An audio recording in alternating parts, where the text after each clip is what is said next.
Nah, sekarang kita bahas bunga nih ya. Jadi ada aturan khusus mengenai biaya bunga pinjaman. Biaya bunga, pada dasarnya biaya bunga itu boleh dibiayakan ya menurut pasal 6 ini. Lanjut, Mas. Nah, jadi biaya bunga pinjaman itu adalah pada dasarnya bunga yang menjadi beban sehubungan dengan pinjaman uang. Jadi intinya si perusahaan PTA meminjam uang kepada PTB, kemudian namanya perusahaan pasti pengen untung kan, dia minjem uang, PTB, oke, saya bersedia minjemin uang ke kamu PTA, tapi kamu bayar bunga ya ke saya gitu.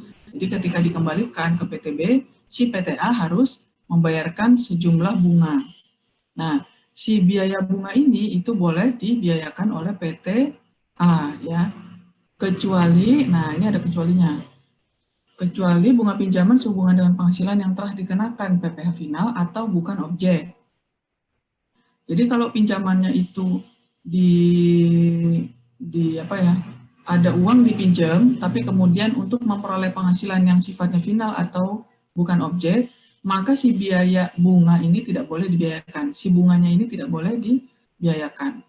Kemudian ada klausul yang kedua, kalau si bunga pinjaman itu dikapitalisasi menjadi unsur harga pokok, misalnya kayak kalau kita beli saham beredar, terus sudah termasuk ke dalam situ bunga pinjamannya itu,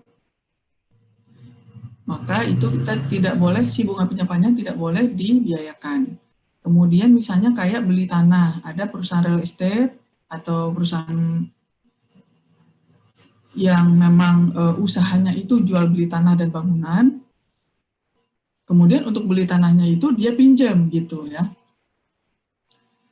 Yang mana si bunga pinjaman ini nanti menjadi masuk ke dalam HPP, intinya gitu. Jadi ketika si perusahaan real estate ini ingin menjual tanah dan rumah tersebut, dia masukin tuh selain biaya beli semen gitu ya, beli apalagi beli genteng, pokoknya intinya semua bahan bangunan yang dipergunakan untuk membangun rumah itu, termasuk harga tanahnya.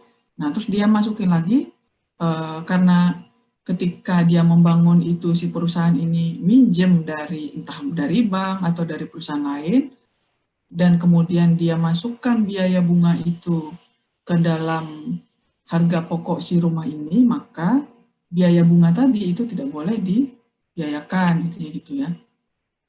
Sama konstruksi juga begitu. Intinya gini teman-teman, jadi ceritanya si PTA misalnya ya, PTA ini dia melakukan pinjaman kepada PTB misalnya gitu. Tapi kemudian dana pinjaman itu dia taruh dia tabung gitu ya. Dia tabung dalam bentuk deposito berjangka atau tabungan lainnya. Jadi gini ya, jadi intinya ada perusahaan dia nabung, tapi uang tabungannya itu berasal dari pinjaman, intinya gitu. Paham ya teman-teman ya? Nah, jadi kok gitu ya, kok ada orang gitu ya, ada gitu ya, namanya bisnis ya. Bisnis itu kan macam-macam. Siapa tahu mungkin bunga pinjamannya itu lebih kecil daripada bunga tabungan gitu ya. Jadi makanya dia mending dia minjem, kemudian uangnya dia tabung. Nah, kan ada selisih bunganya tuh, dia bisa dapat untung gitu ya, bisa aja ya. Nah, tapi masalahnya ketika nanti si apa namanya penghasilan yang didapat oleh perusahaan dari bunga tersebut itu kan namanya kalau bunga tabungan itu kan kena final ya teman-teman ya, sudah diatur di pasal 4 ayat 2. Nah, bunga hasil tabungan itu kan tidak dimasukkan ke dalam penghasilan karena si bunga tabungan ini kena PPh final gitu teman-teman ya. Jadi bayangkan bunga tabungan, uang yang ditaruh di dalam tabungan oleh perusahaan itu si bunganya ini tidak dimasukkan ke dalam penghasilan. Kalau tidak masuk penghasilan berarti labanya apa namanya penghasilannya berkurang, berarti pajaknya berkurang dong ya ini. Nah, tapi di sisi lain bunga pinjamannya boleh dibiayakan gitu. Silakan Mbak, mau nanya. Ya Bu, saya masih belum paham yang tadi bunga pinjamannya boleh dibiayakan, sementara dia nggak masuk ke penghasilan itu gimana Bu? Mungkin bisa diulangi, Bu. Terima kasih, Bu. Oke. Jadi intinya gini ya Mbak Vina ya. Jadi misalnya Mbak Vina perusahaan ya. Mbak Vina pinjem uang ke saya misalnya perusahaan B. Mbak Vina pinjam ke PT Nina gitu ya. Nah, misalnya berapa 100 juta taruhlah gitu.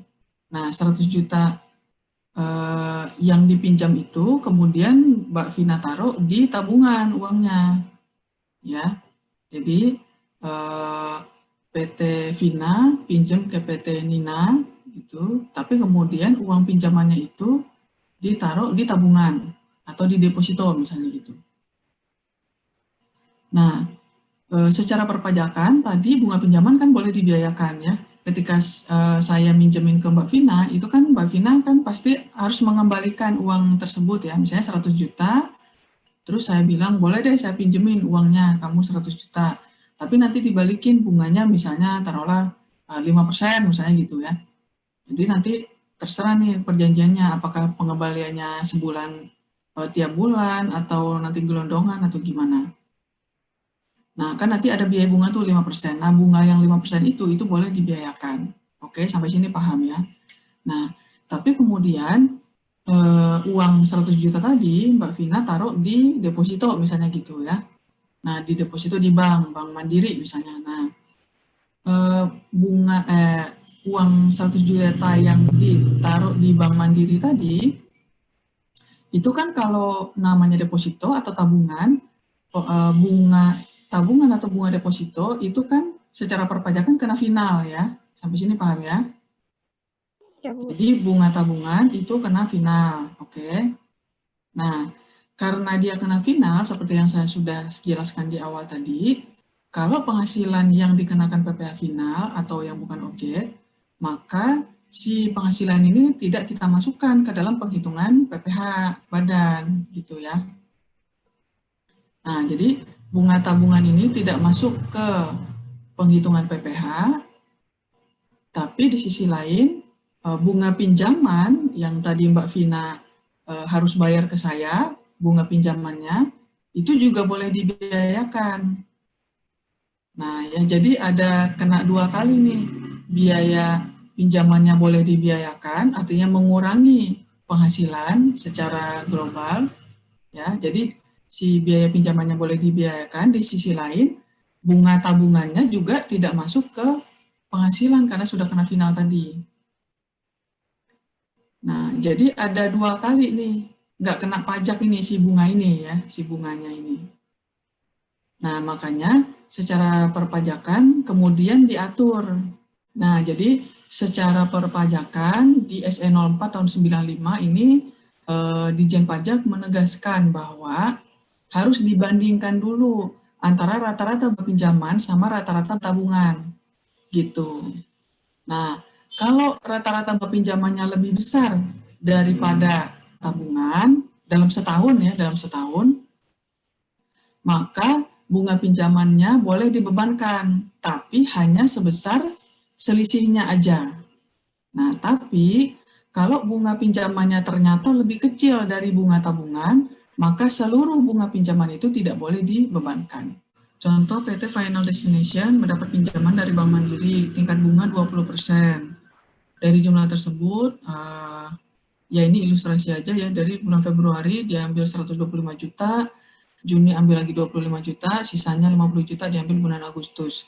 Nah, selain pinjaman dari Bank Mandiri itu, dia juga punya ada dana yang ditempatkan dalam bentuk deposito dengan perincian sekian-sekian. Nah, kita hitung bunga pinjaman yang dapat dibebankan sebagai biaya. Ini ada di, ini contoh di SE 04 ya, jadi teman-teman mungkin nanti kalau mau lihat bisa di SE-nya langsung. Nah, jadi intinya kita hitung rata-rata pinjaman per bulan. Nah, di sini sudah dihitungkan ya sama di dalam. Jadi ini hitungan yang ada di dalam aturannya ya. Jadi saya tidak rubah sama sekali ini. Intinya dari Februari sampai Mei si PT Final Destination meminjam 125 juta kali 4 bulan jadi 500 juta. Kemudian Juni Juli tambah 25 juta ya menjadi 150 per bulan. kemudian sehingga totalnya 300.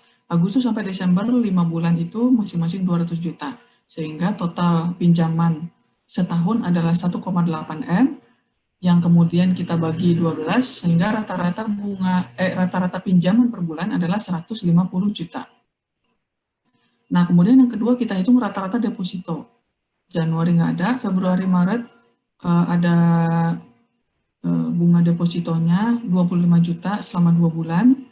April sampai Agustus 46 juta, September Desember 50 juta, sehingga total dalam 1 tahun deposito yang dilakukan oleh PT Final Destination adalah 480 juta rupiah, yang berarti rata-ratanya adalah 40 juta. Nah, di sini kita lihat rata-rata pinjaman dan rata-rata depositonya ada selisih, pinjamannya masih lebih besar ya, pinjaman masih lebih besar. Maka bunga pinjaman yang boleh dibiayakan oleh PT Final Destination adalah, tadi dia pinjam ke Bank Mandiri 20% ya bunganya, maka 20% dikali 150 juta rata-rata pinjaman dikurang dengan rata-rata depositonya 40 juta. Jadi hanya 20% kali 110 juta. Gitu teman-teman. Jadi dari hitungan ini kita lihat yang boleh dibiayakan, bunga pinjaman yang boleh dibiayakan oleh PT Final Destination adalah 22 juta. Jadi tidak 20% kali 150 juta gitu ya. Nah, ini pengecualian, maksudnya pengecualian dari yang di atas ya. Jadi ini yang boleh dibebankan. Pengecualian dari yang di atas. Kalau yang di atas tadi kan yang nggak boleh gitu ya. Nah, tapi yang di bawah ini adalah pengecualian, berarti maksudnya yang boleh. Jadi bunga pinjaman ini yang kalau dia memenuhi 3 syarat ini maka boleh dibebankan. Pertama, dana pinjaman disimpan atau ditempatkan dalam bentuk rekening giro yang jasanya dikenakan PPh final. Kemudian adanya keharusan bagi WP untuk menempatkan dana jumlah tertentu pada suatu bank dalam bentuk deposito berdasarkan undang-undang, sepanjang jumlah deposito dan tabungan tersebut semata-mata untuk memenuhi keharusan tersebut. Cadangan biaya reklamasi yang harus ditempatkan dalam bentuk deposito atau tabungan di bank pemerintah.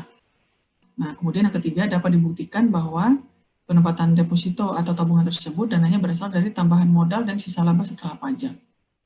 Nah, ini mungkin di lapangannya ya, maksudnya sampai sedetail ini syaratnya itu. Tapi kalau di soal UAS itu saya belum pernah sih yang nemu seperti ini ya teman-teman. Jadi boleh di skip aja mungkin yang ini. Ya, tapi intinya teman-teman udah tahu bahwa kalau dia memenuhi 3 syarat ini intinya boleh dibebankan.